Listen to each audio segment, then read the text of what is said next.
Welcome to August 2024. Could be one of the bigger changes I've seen in our real estate market. Stay tuned.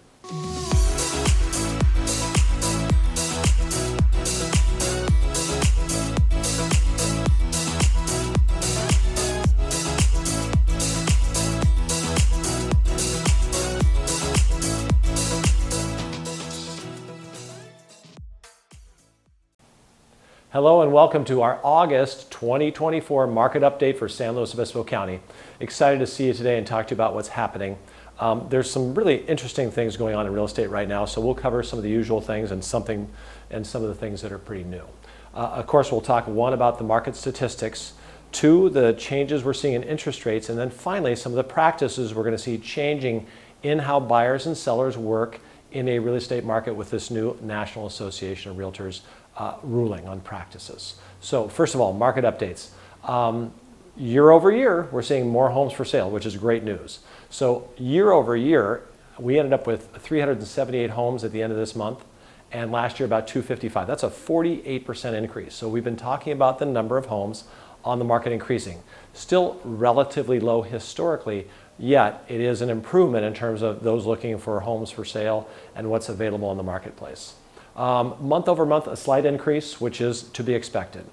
The number of pendings up slightly year over year and month over month, pretty consistent, and new homes up close to 19%. So we had 139 new homes come on the market versus 207 sold. So again, as many new homes coming on the market, not as many as selling, but still more inventory coming on. So pretty darn balanced market. So the big issue right now is interest rates, okay?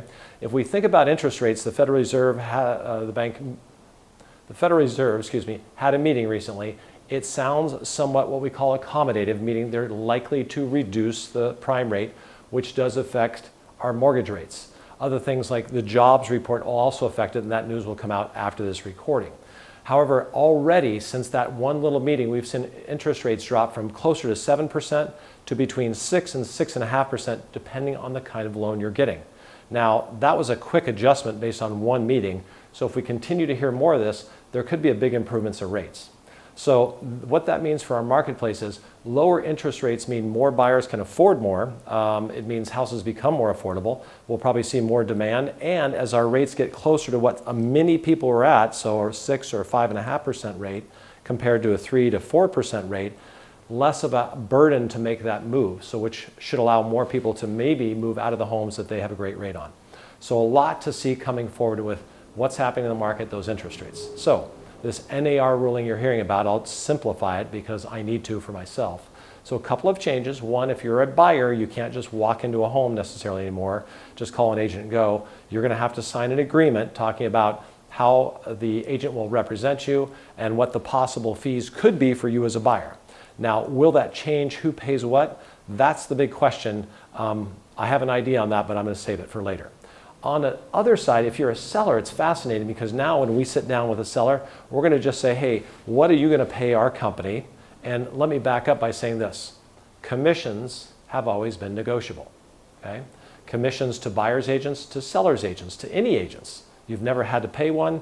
You can negotiate it. Now, do some agents say, hey, for my services, I'm only charging this? Absolutely. Probably the same for doctors and lawyers and whatever, but commissions have always been negotiable. There's been no set rate. With that being said, if I'm sitting down with a seller, all we're going to sit and agree on at that moment is what you would pay my company to represent you if we successfully sell the house. What's changed is there will be no set commission given to a buyer's agent. Okay? That'll be worked out later. So here's what it's going to sound like. Are you, Mr. and Mrs. Seller, willing to offer some sort of compensation to a buyer's agent? Yes. A buyer's agent is working with a buyer, calls me about a listing and says, what's the commission? Well, we have concessions offered, is what they're going to call it, or compensation. And that can be verbalized, but there'll be nothing in writing. It is now on that agent to write into his offer what he expects to pay, what he expects or what the requests the seller to pay for a commission. Okay, so we're diving kind of into the weeds, but it's going to be a little bit different. Now, commissions have always been negotiable. I'm going to say it one more time. They were negotiable when you sign a listing with an agent. They were negotiable if you didn't get any offers. They were negotiable when you got an offer.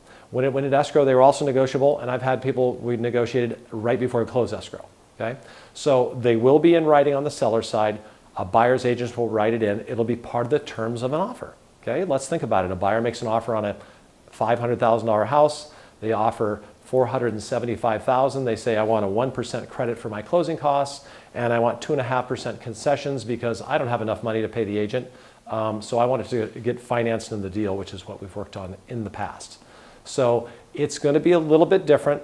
It's something we've seen before. Just the way it happens seems like it might be a little bit clunkier than we had gotten to, but it's all about being transparent. So it's going to be interesting. I think we're all set for it. We've seen many things like this before, but this one's just a little bit different in how it's going to be mostly for buyers. So if you have any questions, give us a call. We appreciate all your great referrals. Our number is 805-781-3750. Can't wait to talk to you about real estate in August. Have a great day.